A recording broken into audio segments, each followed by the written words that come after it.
Hello and good evening. Thank you for joining me. This is Erin with the Erin Cruz Show, Straight Talk with Erin Cruz. So, for those listeners who followed today, it was quite an adventure. I had an interview with a wonderful lady over at Mother of Love, and we talked about Revolution America, my upcoming book, which is really super exciting. And for those of you who may have followed the last few months in my journey, or those who may be just joining us, I kind of want to give you a highlight of some of the things that are going to be coming up maybe within other shows that I'm doing. And what we'll be doing is we'll be going through and talking about forms of communication. Now, on today's interview with Mother of Love, it was quite interesting. When I talk about my book, I talk about oftentimes action versus reaction. And when I was in the interview, it was brought up about Hillary Clinton and how Hillary Clinton would have been a more qualified president. She was better qualified.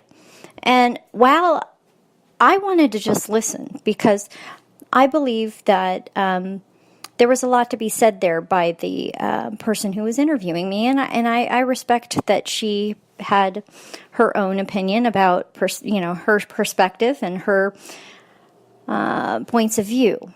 Now, in listening to her, and then now waiting, and really thinking about what she had to say, I find it a struggle to understand how Hillary Clinton was more qualified. Now, we didn't have a whole bunch of time during the show. It was coming towards the end of the show within just a few minutes, and I knew we wouldn't have had very much time to go into it. Now, Hillary Clinton, interestingly enough, as we talk about Harry Weinstein and the abusers and the assaults on women, and then it was brought up about Judge Moore, and how I was concerned that there were red flags that perhaps his accusers might not be actual victims, that they might be, well, quite frankly, pulling voter fraud, election fraud, by their stunt to throw false accusations. And, I, for one, would be the first to admit that I was wrong, and I would not ever want to put a victim in a position where they couldn't feel comfortable coming forward with their accusations, so long as they were ready to stand behind them and press charges.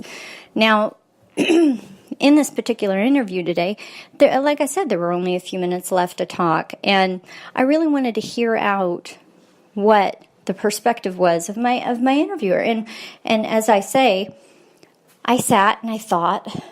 And then after the fact, I thought about it some more. Hillary Clinton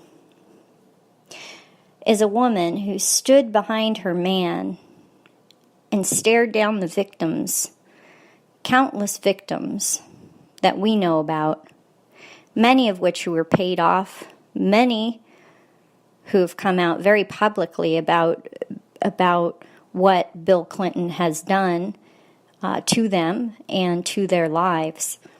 And for me, watching Hillary Clinton in her life back a man who is basically a predator and immoral, also add on to that Hillary Clinton's ability to lie. She carried a server, an illegal server. She got rid of documents. She carried information, top secret information, classified information. She had the server installed in her home illegally. Emails we can't get a hold of. And she sits in front of Congress and says, I don't recall. I can't recall. I can't recall. For me, does that make her qualified to be president of the United States? A woman who can't recall? Or is she just being what we all see, what's on the Hill over there in D.C. now? People who are immoral, and they'll do anything they have to get out of whatever pickle they're in. And quite frankly, Hillary Clinton has skated so far, and it's remained to be seen whether or not we'll ever see her behind bars where she belongs. And I think in listening to other people talk about how, here we have a person, Hillary Clinton, who's more qualified to be president, run for president, be president, when she's backed a man who's not only immoral, she herself has broken laws, put our nation at risk, breached, the most fundamental level, breached national security, and put us in a position as a nation with the Democrat National Committee, put us in a position as a nation where people question our democracy. We live in a republic, but, they question the process. They question the people who are standing behind the scenes. And it's not just her side. It's not just, the Democrat side. It's the Republicans, too, as we see in Congress right now. Many people who are not backing the law. They're throwing a kangaroo court and by public opinion, pinning a man, Judge Moore, in a place of not being able to stand on his own, stand trial, and be, accused of crimes, stand trial, and be found either guilty or not guilty. It's tragic. It's really quite sad. But the important part about my book, which I wanted to talk about, is action versus reaction. We have the opportunity every day to spit forth words when somebody says something, to throw out information.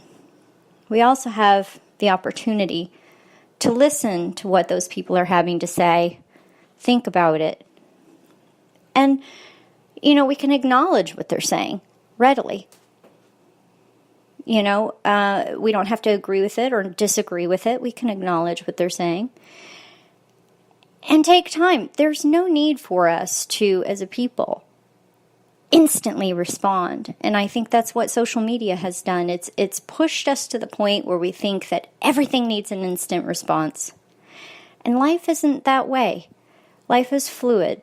Action, reaction, action, reaction. We have to think about what we really want. Do we want, when we're posed with situations, to just simply react? There are certain situations where we should be prepared to react. But wouldn't it be better if we thought about what was going on and then we made a determination and then we acted? Yeah. So I want you all to think about that a little bit. And I want to say thank you so much, everybody, for all of your support and encouragement over these last 6 months. And I just want to tell you, I couldn't be and I wouldn't be where I am without each and every one of you. I love you. God bless you. And God bless America.